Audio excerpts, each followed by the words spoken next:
The most disturbing post-mortem in very old days. Subscribe our YouTube channel if you like our videos.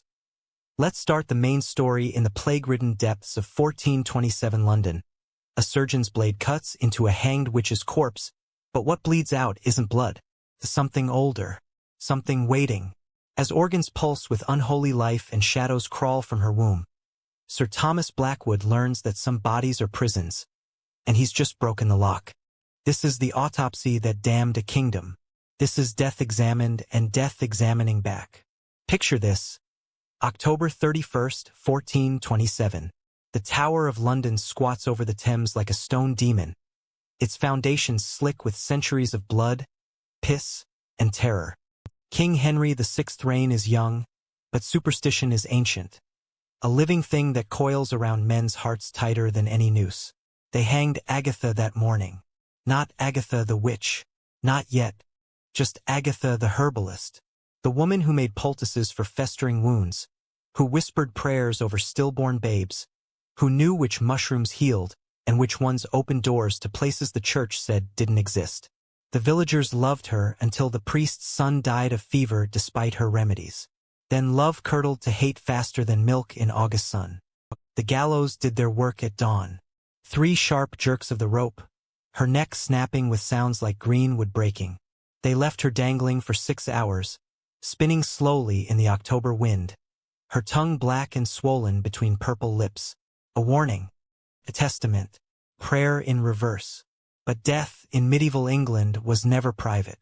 Sir Thomas Blackwood descended the 13 steps to the examination chamber beneath the tower with the confidence of a man who'd carved through 100 corpses. Barber-surgeon to the king. Scholar of anatomy in an age when the church still debated whether dissection was blasphemy. His hands had been steady through plague and battlefield, through the screaming amputations and the silent stillbirths. God's work requires God's tools, he muttered, his breath misting in the crypt-cold air. The chamber was a tomb masquerading as a workspace. Walls of sweating stone, iron rings for chains that had held God knows what. A massive oak slab in the center, scored with 1,000 knife marks like tally marks counting sins. Torches guttered in wall sconces, throwing shadows that moved wrong. Too slow, too deliberate, like they were thinking. Agatha lay naked on the slab. In life, she'd been handsome. Strong features, clever eyes, the kind of face that made weak men nervous. In death, she was a grotesque puppet. Lividity had mottled her skin purple-black on the underside, like she was rotting from the bottom up. The rope burn circled her throat in a raw red necklace. Her eyes, half open, had filmed over with a milky cataract that made them look like pearls pushed into meat. Master Blackwood, sir? Edmund hovered by the stairs, 16 years old and pale as candle wax. The boy clutched his rosary so tight the beads cut into his palm. Thomas had brought him to learn, to see that death was natural, that corpses were just meat and water and clay returning to their elements. Approach, boy. She won't bite. She's got no breath for it. They say she cursed the hangman, sir. His hands blistered while he tied the knot, pustules like frog spawn erupting from his palms. Thomas snorted, laying out his instruments. Scalpels of varying sizes, bone saws, hooks for retracting flesh, a mallet for breaking ribs. Tools of revelation. And I say the fool gripped a rope treated with lie. Coincidence masquerading as curse. We'll prove it with steel and science. He lit the candles arranged around the slab. 13 of them, though he hadn't counted, just grabbed handfuls from the box.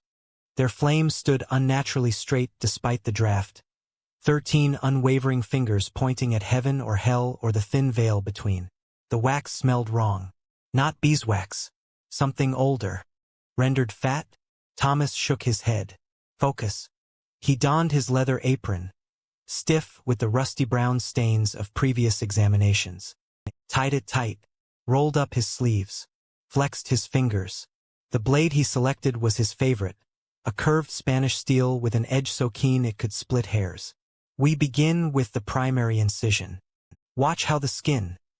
The blade touched her breastbone and Agatha's eyes snapped fully open. Not the dull, milky stare of death. Clear. Alert. Furious. Edmund shrieked, stumbling back against the wall. Thomas froze, every instinct screaming. But the eyes, they didn't move, didn't track, just stared at the vaulted ceiling above, wide and terrible. Post-mortem spasm, Thomas said, though his voice cracked. A common phenomenon. The muscles. He pressed the blade down and cut. The skin parted like rotten silk, peeling back in a line from clavicle to navel. But what should have been dead white fat was something else. Tissue that looked almost translucent in the candlelight, shot through with black veins that branched like winter trees. No rigor mortis. The flesh yielded under his fingers like risen dough. This is irregular, Thomas muttered. When he widened the incision, exposing the ribcage, Edmund made a sound like a wounded dog. The ribs weren't white. They were darkened, stained as if soaked in ink or tar. And between them, visible through the intercostal spaces, "Master, I can see something's—" "Hush!" Thomas's hands weren't quite steady as he took up the bone saw. He'd split sternums before. Easy work. But the saw skipped and skittered across Agatha's breastbone like the bone was greased. Took 3 tries before he found purchase, and when he finally sawed through, the sound was wrong.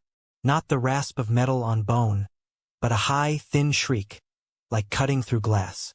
The sternum split. The ribcage fell open like a book, and the heart beat. One heavy thump that they both felt in their chests, in their teeth, in the marrow of their bones.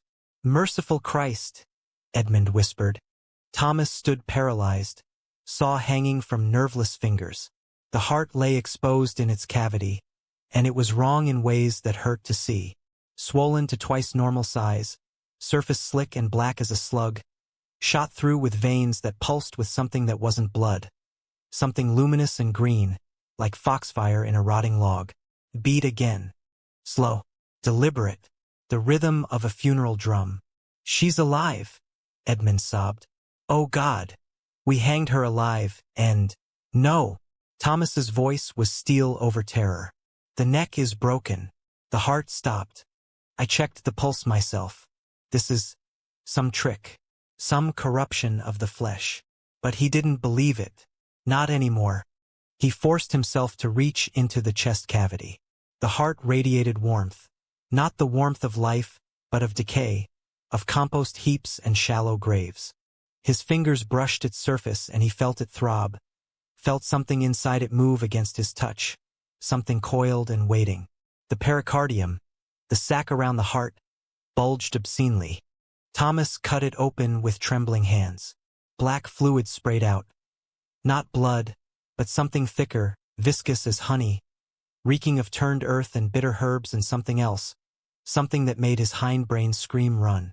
The fluid hissed where it hit the wooden slab, eating into the oak with a sound like fat in hot pan. And the heart, God help him, the heart opened. Not split, opened, like a flower, like a mouth. Inside, nestled where the chambers should be, was something that looked almost like a fetus, but with too many joints, too many angles, skin the color of bruised plums. It writhed against the cardiac tissue, seeking exit. "Master, we have to stop." Edmund was weeping now, backing toward the stairs. But Thomas couldn't stop. Something compelled him. Professional curiosity, scientific rigor, or something else, something that whispered from the corpse itself. "Keep cutting. See what you've wrought. Understand what you've become." He moved to the abdomen, blade slicing through peritoneum. The organs spilled out. Liver massive and black-veined, kidneys pulsing with that same unnatural rhythm.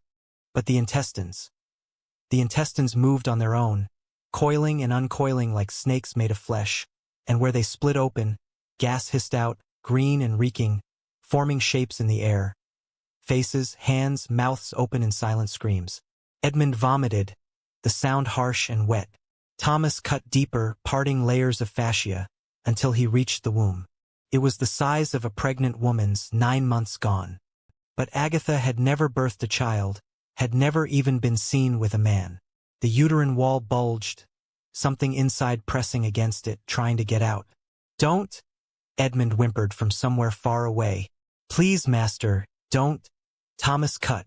The womb contracted like a fist, then split open, and something poured out. Not blood, not fluid, but darkness.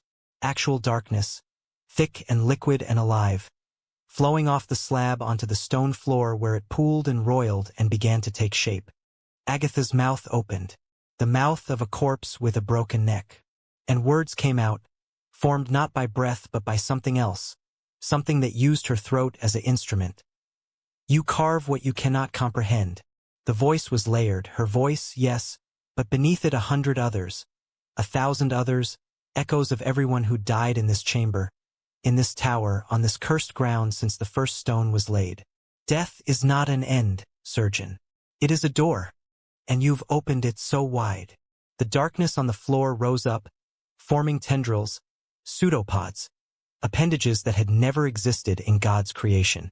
They reached for Edmund first, the boy frozen against the wall, rosary clutched uselessly, piss darkening his breeches. The shadow touched him.